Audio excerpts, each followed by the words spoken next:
Halo teman-teman, jumpa lagi dalam materi selanjutnya ya, yaitu mindset ya. Ini kita akan bahas mengenai SMART goal ya. SMART goal itu sebenarnya singkatan teman-teman ya. S-nya itu spesifik, M-nya itu measurable, A-nya itu achievable, R-nya itu relevant, kemudian T-nya itu time bound ya. Jadi spesifik, terukur, dapat tercapai sesuai, kemudian batas waktu. Nah, kita akan bahas kelimanya ini agar teman-teman bisa memahami apa itu SMART goal ya. SMART goal itu adalah sebuah metode yang dibuat untuk mempermudah dalam mencapai sebuah tujuan atau cita-cita dalam sebuah bisnis. Jadi teman-teman kalau punya cita-cita ya harus gunakan metode SMART goal. Oke, langsung kita bahas dari yang pertama. SMART goal yang pertama adalah spesifik. Artinya adalah targetnya jelas, detail, dan dapat dipaparkan dengan baik ya. Contohnya nih, target umum, saya ingin membangun rumah. Nah, teman-teman harus memiliki target khusus atau spesifik ya. Saya ingin membangun rumah senilai 300 juta dalam 5 tahun yang akan datang ya. Silakan teman-teman dicatat di buku target spesifiknya ya, harus dicatat di buku. Selanjutnya adalah yang kedua, terukur. Contoh, saya ingin membangun rumah senilai 300 juta dalam 5 tahun yang akan datang ya. Silakan diambil bukunya, kemudian dicatat sumber pendapatan Anda saat ini apa, dari mana aja gitu ya.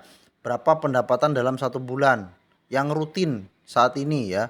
Misal pendapatan rutin per bulannya 20 juta.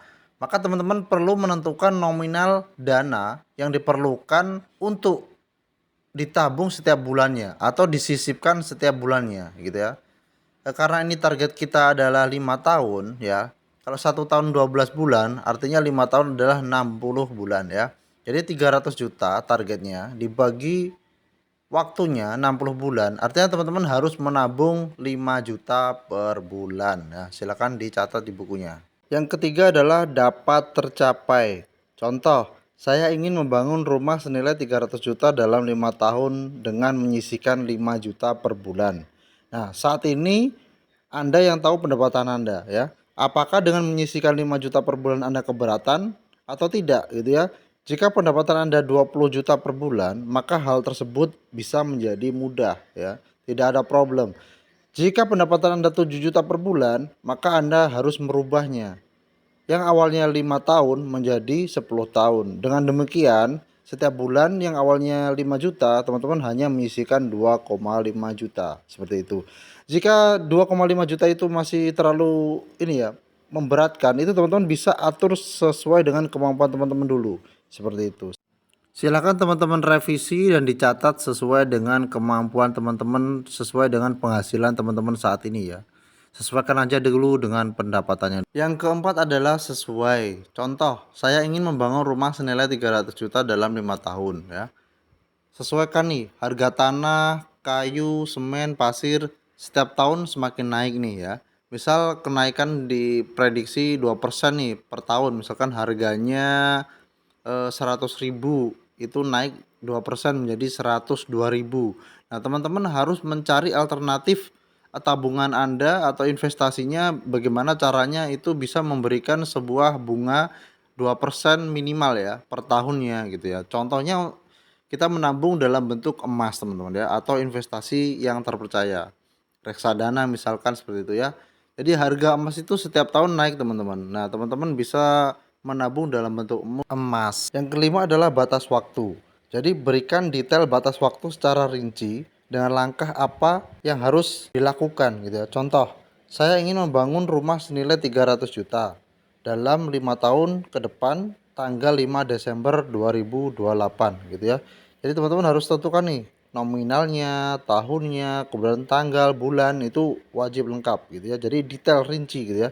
Kemudian sumber pendapatannya saat ini dari mana aja? Misalkan kerja kantoran 20 juta. Kemudian sumber pendapatan yang ingin diraih dari mana aja? Misalkan dari TikTok, Shopee, Facebook, WhatsApp dan lain sebagainya ya. Kemudian teman-teman untuk mencapai hal tersebut, teman-teman harus memiliki sifat percaya diri, memiliki mimpi besar, kemudian lakukan langkah kecil secara konsisten ya. Silakan teman-teman catat, kemudian dipahami ya, dipahami, dicatat, dipahami, kemudian dipraktekkan ya. Di awal saya tentukan target rumah 300 juta dalam 5 tahun ya. Jadi, ketika Anda konsisten, maka Anda akan temukan keajaiban yang mana hal tersebut bisa tercapai lebih mudah dan lebih cepat ya. Banyak hal-hal yang diimpikan dalam waktu 5 tahun itu bisa dicapai dalam waktu kurang dari 5 tahun. 2 tahun misalkan, 3 tahun, bahkan hitungan bulan bisa tercapai teman-teman. Kuncinya adalah pada SMART goal di atas yang sudah saya jelaskan. Oke, apapun impian teman-teman, apapun cita teman-teman, mudah-mudahan segera tercapai dalam waktu dekat ini ya. Jangan lupa dibantu dengan doa dan jalur langit ya, seperti berbuat baik pada sesama, bersedekah, dan terus beribadah kepada Tuhan ya. Oke, semangat teman-teman.